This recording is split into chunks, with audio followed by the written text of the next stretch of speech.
अस्सलामुअलैकुम दोस्तों, मैं हूं राव कमर रिजवान और आप देख रहे हैं मेरा यूट्यूब चैनल।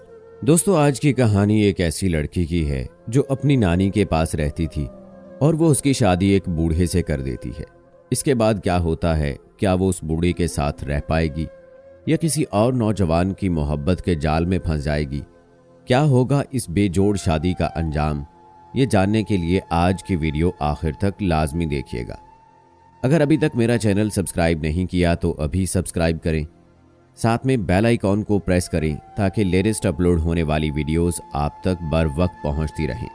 तो चलिए दोस्तों, शुरू करते हैं अपनी आज की वीडियो। 4 साल की थी जब अम्मी अब्बू फौत हो गए। मेरी परवरिश सगी नानी ने की। 10 बरस की थी नानी ने मुझको ब्याहने की ठान ली। हालांकि अभी पूरी तरह शऊर की दहलीज पर कदम भी नहीं रखा था। शादी का मतलब चमकीले कपड़े और जेवर पहनकर दुल्हन बन जाने के सिवा मेरे जहन में कुछ न था। शादी तो खुशी को कहते हैं, लेकिन हमारे यहाँ शादी का मतलब औरत की जिंदगी में सबसे बड़ी मुसीबत और अजियत भी हो सकता है। जानती न थी, जब नानी ने बताया तेरी शादी कर रही हूं तो मैं उनका मुंह तकती रह गई कि क्या कह रही हैं, गोया अब किसी और के घर जाना होगा। बस इतनी सोच थी मेरी। शादियों में दुल्हा को एक नौजवान खूबसूरत इंसान के रूप में देखा। समझती थी सभी दूल्हे ऐसे ही होते हैं। एक रोज नानी ने बताया तेरा दुल्हा आया है। उस वक्त पड़ोसन बैठी थी, इश्तियाक से बोली जरा देखूं तो कैसा है।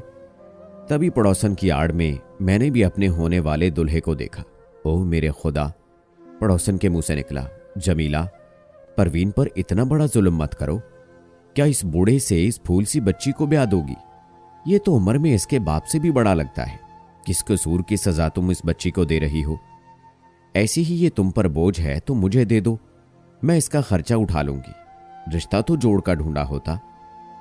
तुम्हें क्या पता, जब सर पर मर्द ना हो तो घर में जवान बच्चियों की कितनी रखवाली करनी पड़ती है। नानी के इस जवाब पर पड़ोसन अपना सा मुंह लेकर चली गई।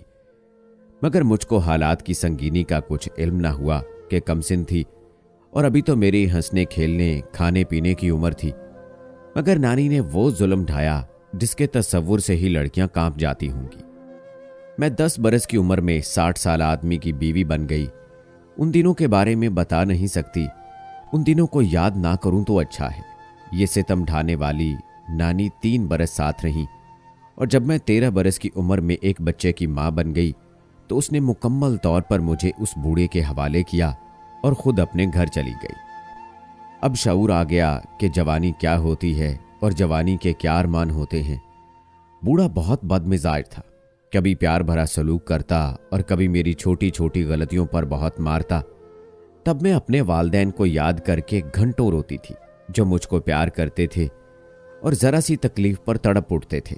जब मेरे शौहर हाशिम ने देखा कि ये भी खुद को अभी तक संभाल सकती है और न अपने बच्चे को, तो नानी से इसरार करने लगा कि आकर इसके साथ रहो। उनको भी यही चाहिए था। तभी वो हमारे घर आ गई। अब वो साथ रहने लगी, लेकिन साथ रहने से मेरी मुश्किलात में कमी की जगह इजाफा हो गया। नानी के रवैये में मेरी शादी के बाद बड़ी तब्दीली आ गई थी। वो नानी से ज्यादा सास का किरदार अदा करने लगी। शौहर मुझ पर ज्यादती करता, नानी उसको कुछ कहने की बजाय उल्टा उसी की हिमायत करती और मुझको बुरा भला कहती, बल्कि उसके सामने जलील करके रख देती थी। इससे हाशिम को और शह मिलती और वो और ज्यादा मेरी तौहीन करते। हाशिम का साथ देखकर नानी गोया सास से भी ज्यादा खतरनाक काम सरंजाम दे रही थी। बता नहीं सकती मेरे दिल में कितना गम और दर्द था। बेसहारा जो थी, उस जालिम नानी के सिवा दुनिया में कोई और मेरा नहीं था। हो सकता है कि नानी ये नारवा सलूक मेरे साथ इसलिए करती हो कि मैं दबी रहूं और मेरा घर बसा रहे। हाशिम खाता पीता आदमी था। नानी जब अपनी जरूरत के लिए रकम मांगती, वो फौरन उसकी जरूरत पूरी कर दिया करता। नानी को और क्या चाहिए था? उनको अपनी जिंदगी ही तो बसर करना थी, जबकि कमाने वाला कोई था नहीं। नानी मुझे घर से बाहर कदम न रखने देती थी। पास पड़ोस में भी जाने की इजाजत ना थी। हाले दिल किसी को न कह सकती थी। अकेली ज्यादतियों को बर्दाश्त करती थी और रोती थी। अल्लाह से रो रो कर फरियाद करती थी कि तू ही इन दोनों के दिल में रहम डाल दे या फिर हाशिम और नानी से मेरी जान छुड़ा दे। वक्त के साथ साथ मैं ज़हनी मरीज होती जा रही थी। खुद पर इस उम्र में जबर आसान नहीं होता। बैठे बैठे दिल में अजीबो गरीब से वसवसे आने लगते। कहीं घर की छत मुझ पर न गिर पड़े, कहीं जलजला न आ जाए। उमंगें जन्म लेती और उसी लम्हे दिल में दफन हो जाती थी। फिर मेरे शौहर को एहसास होने लगा कि मुझ पर जुल्म हुआ है और अब इसका अजाला होना चाहिए। तभी उसके रवैये में तब्दीली आने लगी। वो मेरा ज्यादा ख्याल रखने लगा, मुझसे प्यार करने लगा और अब नानी को भी उसकी ज्यादतियों पर बरमला टोक देता कि अम्मा तुम चुप रहो, मेरी बीवी को डांटने डपटने की जरूरत नहीं है। अब वो मेरे लिए फल फ्रूट और खाने पीने की अशिया लाता और जोड़े, मेकअप का सामान, गर्ज हर तरह आरामो आसाइश देने लगा। मगर मेरा दिल उसकी तरफ मायल ना हो सका। मुझको अपने हम उम्र जीवन साथी की आरजू रहने लगी, जो मेरे जैसा हो, मुझसे हंसे बोले और हम जिंदगी का लुत्फ ले सकें।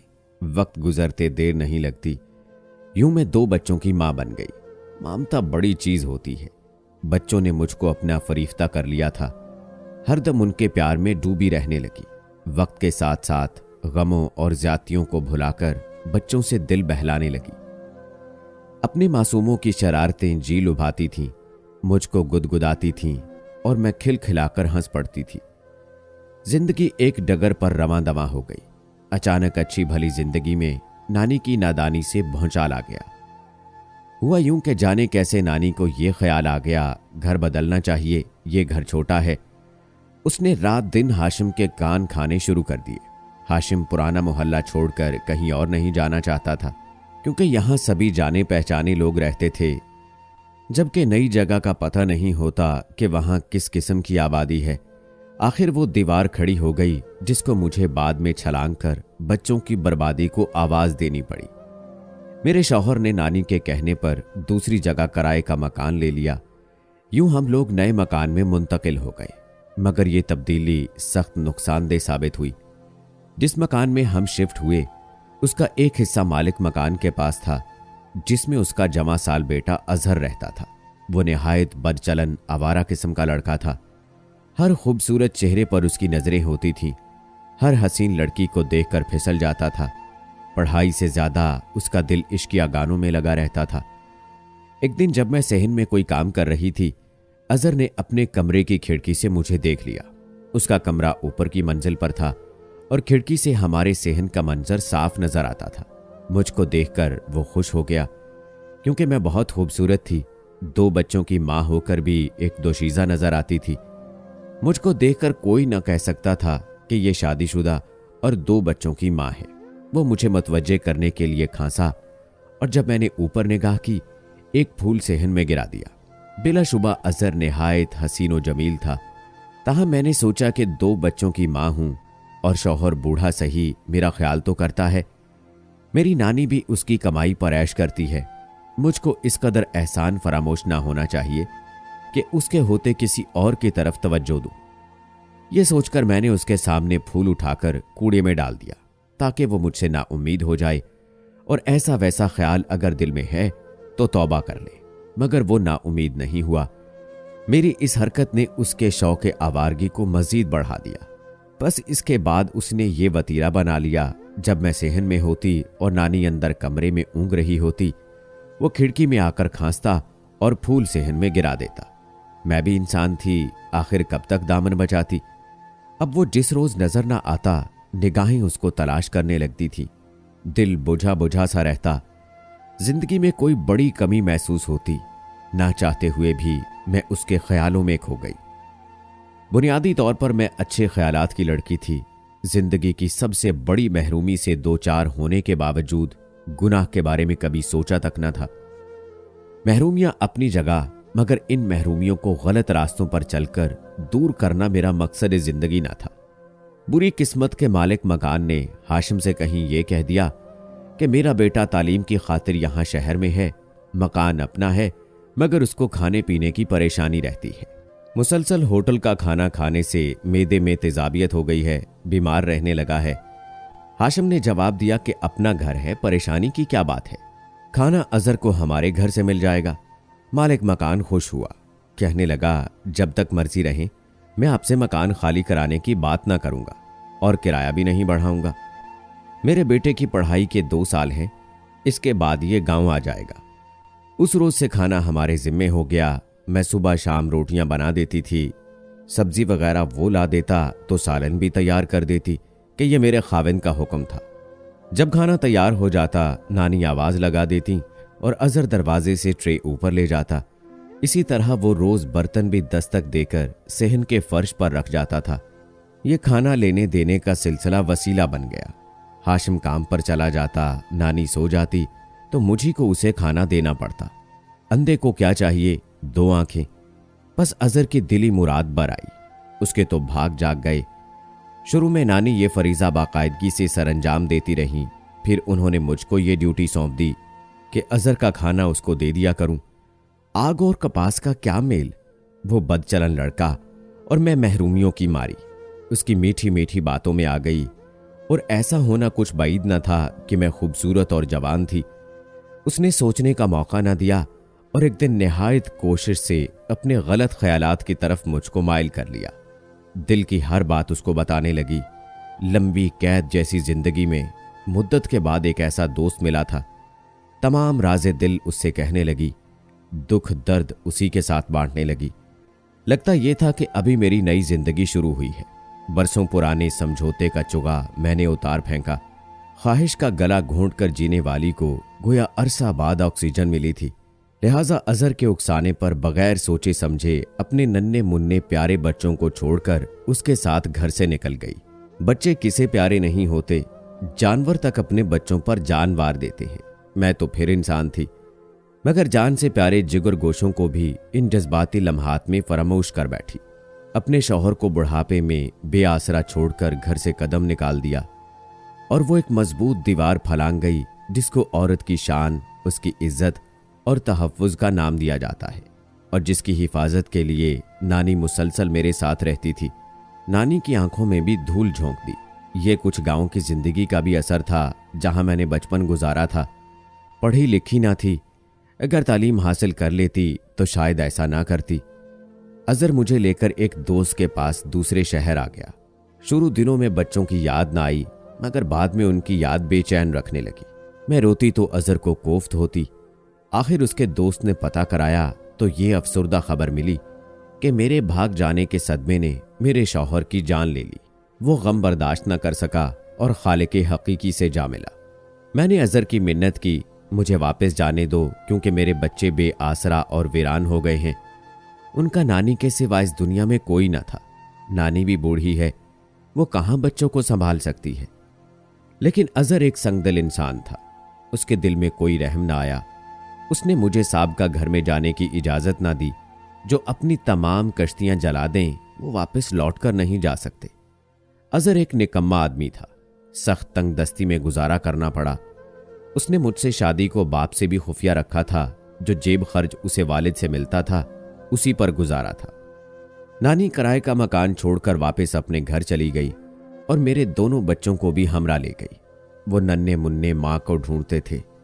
मेरे खाविंद के मकान को नानी ने किराए पर उठा दिया, जिसके किराए से बच्चों के दूध डबल रोटी का खर्चा बमुश्किल निकल आता था। वक्त गुजरता रहा। अजहर जब बाहर जाता बाहर से ताला लगा जाता कि मैं घर से ना निकल सकूं। मुझको मेरे बच्चों की खबर देने वाला कोई ना था। 4 बरस ऐसे ही रोते सिसकते गुजर गए। इस दौरान एक बेटी ने जन्म लिया, मगर चंद रोज जिंदा रही। मैं फिर से तन्हा हो गई।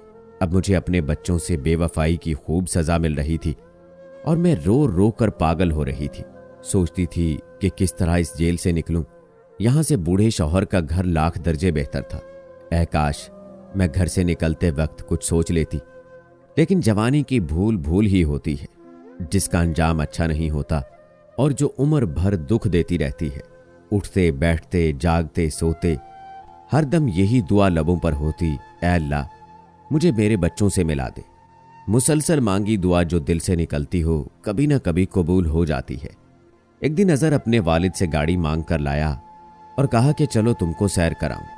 तुम बहुत उदास और रंजीदा रहने लगी हो। जाने उसके जी में कैसे मुझको सैर कराने का ख्याल आ गया। मैं भी लम्हा भर को जी उठी कि इस 4 दीवारी से बाहर की दुनिया को देखे मुद्दत गुजर चुकी थी। वो मुझे उस शहर लाया जहां मेरी नानी का घर था, जहां हाशिम का घर था और जिस शहर में मेरे बच्चे रहते थे। हम बाजार से गुजर रहे थे और मैं सोच रही थी, काश कोई मौजज़ा हो जाए और मैं अपने बच्चों की एक झलक देख सकूं। इस सोच में खोई हुई थी। अचानक निगाह सामने से गुजरते 2 बच्चों पर पड़ी जो हूबहू मेरे फहद और हमाद जैसे थे, मगर उनके चेहरे मैले और कपड़े गंदे और फटे हुए थे। दुबले पतले, हड्डियों के ढांचे, अफसुर्दा चेहरों वाले ये बच्चे भीख मांग रहे थे। उनको देखकर मेरी चीख निकल गई। अजहर ने पूछा, क्या हुआ? मैंने कांपते हाथों से इशारा किया। वो देखो, वो मेरे बच्चे फहद और हमाद। अजहर ने कहा, तुमको गलतफहमी हुई है, तुम पागल हो गई हो। वो फहद और हमाद हरगिज नहीं है। ये कहते हुए उसने गाड़ी तेजी के साथ आगे निकाल ली और मैं गम से बेहोश हो गई। होश में आई, अपने आप को घर पर पाया। अजहर मुझ बेहोश को घर में बिस्तर पर लेटाकर और बैरूनी दरवाजे को ताला लगाकर न जाने कहां चला गया था। तभी मैं उठकर दीवारों से सर टकराने लगी। मेरी चीखें पड़ोस में गईं तो उन्होंने दीवार के साथ सीढ़ी लगाई और पूछा, क्या हुआ है? मैंने रो रो कर कहा, खुदा के लिए मुझे यहां से निकालो, मैं अपने बच्चे देखना चाहती हूं। पड़ोसन बोली, यहां से निकलोगी तो कहां जाओगी? कहीं भी जाऊंगी, गांव चली जाऊंगी, मगर मुझे यहां से निकालो। उसने कहा, अच्छा, मेरा शौहर आएगा तो मैं उनसे कहूंगी, वो तुम्हारे शौहर से बात करेंगे। पड़ोसी के दबाव पर अजहर मुझे मेरे साहब का घर ले गया, जहां ताला पड़ा हुआ था। नानी के घर भी ताला था। पड़ोसियों ने बताया कि तुम्हारी नानी का इंतकाल हो गया, तो कुछ दिन हमने तुम्हारे बच्चों को संभाला। एक दिन वो मेरे घर से बताए बगैर निकले और फिर वापस नहीं आए। हमने बहुत ढूंढा, न जाने किधर चले गए। ये जान निकालने वाली खबर सुनकर मेरा दिल डूब गया। मैंने अपनी आंखों से फहद और हमाद को भीख मांगते देखा था। यकीनन वो मेरे ही बच्चे थे कि मेरी आंखें धोखा नहीं खा सकती। काश जालिम अजहर वहां गाड़ी रोक लेता और उनसे मुझे बात करने देता तो हम उनको अपने साथ ले आते। इस वाक़े को कई बरस गुजर गए हैं, मगर वो मंजर भूल नहीं पाई जब मैंने अपने जिगर के टुकड़ों को सड़क पर भीख मांगते देखा था। खुदा जाने उन पर क्या गुजरी और वो किस हाल में है। अजहर ने मुझ पर ऐसी पाबंदियां लगाईं कि उन्हें तलाश भी ना कर सकी। अजहर को इस मामले से कोई दिलचस्पी नहीं थी कि मेरे बच्चे मुझे मिलें या ना। उसको उन यतीमों से क्या गर्ज जिनका बाप मर गया और मां भी खो गई। जब तक जीऊंगी मरते दम तक बेचैन रहूंगी। ये एक ऐसी सजा है जो मौत के बाद भी शायद खत्म ना होगी। हर औरत से इल्तजा है, जब वो एक बार मां बन जाए फिर अपनी जात की खुशियां भूलकर सिर्फ अपने बच्चों के लिए जिंदगी वक्फ कर दे और कोई मेरे जैसी गलती कभी ना करे, खा शौहर बूढ़ा ही क्यों ना हो। दोस्तों, पहले तो माँ बाप या जो भी हो, नाना नानी या दादा दादी या कोई भी रिश्ता, खुदारा ऐसा जुल्म कभी ना करे। कभी किसी लड़की की शादी किसी बूढ़े से ना करे, वरना नतीजा ऐसा ही निकलता है अक्सर। और लड़की को भी चाहिए फिर जो नसीब में शौहर लिखा बस आखिरी दम तक उसी की रहे और गलत कदम ना उठाए, वरना ऐसा ही पछतावा होगा। क्या ख्याल है दोस्तों, ऐसा ही है ना? आपकी क्या राय है आज की इस दर्द भरी कहानी के बारे? कमेंट बॉक्स में जरूर बताएं। मिलते हैं अगली वीडियो में। अल्लाह हाफिज।